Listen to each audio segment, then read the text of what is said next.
Hello guys, आज मैं इस वीडियो में आपको बबल शॉट बताऊंगा। मैं इस वीडियो में आपको उसकी कोडिंग और उसका इंटरनल वर्किंग बताऊंगा कि वो इंटरनली वर्क कैसे करता है। ओके, तो पहले आते हैं हम बबल शॉट पे। बबल शॉट है क्या? बबल शॉट एक डीएसए का टॉपिक है जो कि एक एरे को शॉर्टिंग के लिए यूज़ किया जाता है।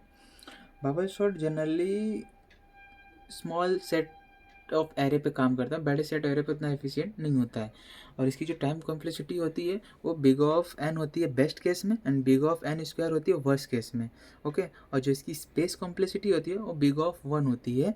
क्यों बिग ऑफ वन होती है? क्योंकि इसमें इसमें एक्स्ट्रा स्पेस की नीड नहीं होती है। वो हम एक एरे लेते हैं और उसी में ही हम खाली स्वैपिंग करते हैं और हमारा काम हो जाता है। ये इसकी मैंने कोडिंग लिखी है ये जावा में है।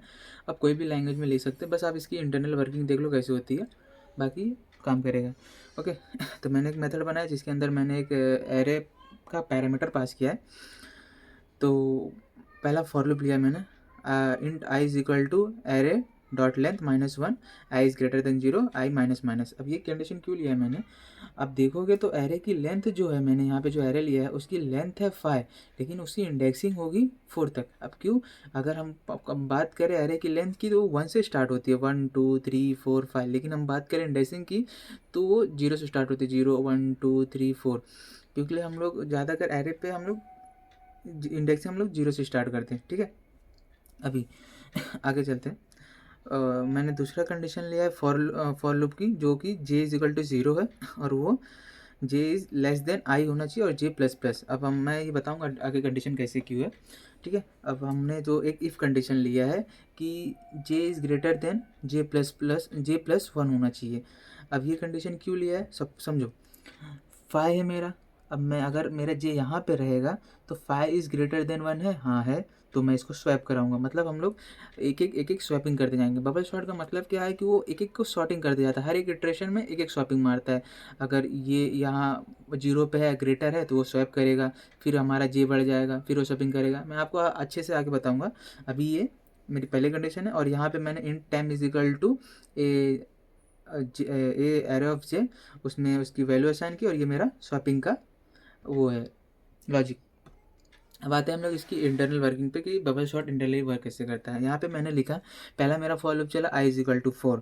ठीक है, क्योंकि इसकी लेंथ जो है मैंने एरे की ली है वो है 5 1 4 2 8, मतलब इसकी जो लेंथ है वो 5 है। ठीक है, लेकिन मैंने -1 पहले कर चुका तो इसलिए इसकी लेंथ मुझे 4 मिल गई।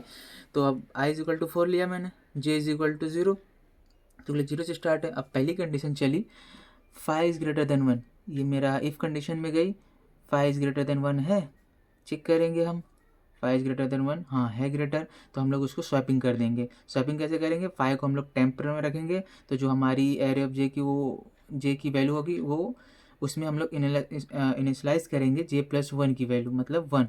तो हम लोग 5 को टेम्प में रखें, j में 1 को रखे हैं, एंड देन लास्ट में वापस जो 1 की वैल्यू थी उसी जगह पे हम लोग 5 रखें। तो ये नॉर्मली 5 की जगह 1 कर देगा एंड 1 की जगह 5 कर देगा। ये स्वैपिंग करता है। सिमिलरली हम लोग खाली इनिशियलाइज करते हैं वैल्यू को इंटरचेंज करके, और कुछ नहीं। स्वैपिंग में यही होता है बस। उसके बाद पहली इटरेशन चली, j इज इक्वल टू 0 के लिए ग्रेटर है, स्वैप किया तो हमारा जो एरे 1 5 4 2 8 बना।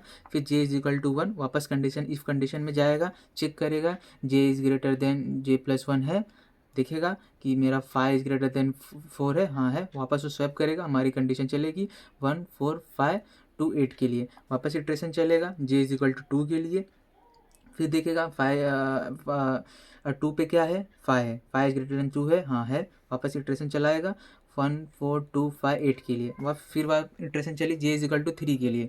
अब चेक करेगा 5 इज ग्रेटर देन 8 है, चेक करेगा नहीं 5 इज ग्रेटर देन 8 नहीं है, तो इटरेशन नहीं चलेगा और उसको वहाँ पे कंडीशन ट्रू फॉल्स मिलेगी और वो इसके बाहर आएगा। अब वापस चलेगा j इज इक्वल टू 4, लेकिन मेरी जो कंडीशन है वो हमने पहले लिखा है कि j is less than I होना चाहिए, लेकिन आई की वैल्यू तो 4 है, तो हमारा ये कंडीशन फॉल्स हो जाएगा और हमारा ये फॉर लूप से वो बाहर आएगा। वापस चलेगा i इज इक्वल टू 3 के लिए, क्योंकि हमने चेक किया, हमने पहले लगाया i is equal to minus minus, तो i इज इक्वल टू 3 के लिए चलेगा। जैसे i 3 चलेगा वापस j 0 से स्टार्ट हो जाएगा, वापस इटरेशन चालू होगी। 1 इज़ ग्रेटर देन 4 है, नहीं 1 इज़ ग्रेटर देन 4 नहीं है, तो स्वैपिंग नहीं करेगा। फिर अगले इटरेशन में जाएगा j इज इक्वल टू 1 होगा, फिर चेक करेगा 4 इज़ ग्रेटर देन 2 है, हाँ है, तो वो स्वैपिंग करेगा और हमारा जो एरे होगा 1 2 4 5 8 होगा। फिर दूसरी कंडीशन में जाएगा j इज इक्वल टू 2 है, चेक करेगा j इज इक्वल टू 2 के लिए तो वो चेक करेगा 2 कहाँ है, यहाँ है, और नेक्स्ट इटरेशन कहाँ पे जाएगी, j+1 5 पे जाएगी, तो चेक करेगा 4 इज ग्रेटर देन 5 है, नहीं है, तो स्वैपिंग नहीं करेगा। सिमिलरली 3 के लिए जब j इज इक्वल टू 3 होगा तो 0 1 2 3, 3 मेरा यहाँ पे आएगा और जो मेरा j+1 है वो यहाँ पे आएगा। चेक करेगा 5 इज ग्रेटर देन 8 है, नहीं है, मतलब इटरेशन यहाँ पे नहीं होगी और वो स्वैपिंग नहीं करेगा। वापस i इज इक्वल टू 2 के लिए चलेगा, सिमिलरली ये कंडीशन वापस चलाएगा। अब यहाँ पे आप देखोगे तो मेरा एरे शॉर्ट हो चुका है, लेकिन वो वापस सारे लूप को चेक कर रहा है, वापस फॉर लूप सब इटरेट करते जा रहा है, करते जा रहा है, करते जा रहा है। तो इसीलिए हम लोग इसको बड़े डेटा एरे पे नहीं लेते। अब खुद समझ गए होगा कि ये 1 2 3 4 5 सिर्फ 5 एलिमेंट को स्वैप करने के लिए उसने इतना बड़ा इटरेशन लिया। तो सोचो अगर 1 लाख या फिर 10 लाख रहेगा तो कितना इटरेशन लेगा, वो हर एक को स्वैप करते जाएगा। इससे हमारी जो टाइम कॉम्प्लेक्सिटी होगी वो बढ़ जाएगी, बहुत ज़्यादा बढ़ जाएगी। तो इसलिए हम लोग इसको नॉर्मली छोटे छोटे एरे के लिए यूज़ करते हैं। अब देखोगे तो यहाँ पे पूरा इटरेशन हो चुका है, ये वापस सबको चेक किया एंड देन जब ये i इज इक्वल टू 0 के लिए आएगा तो उसको कंडीशन मिल जाएगी कि i इज़ ग्रेटर देन 0 है।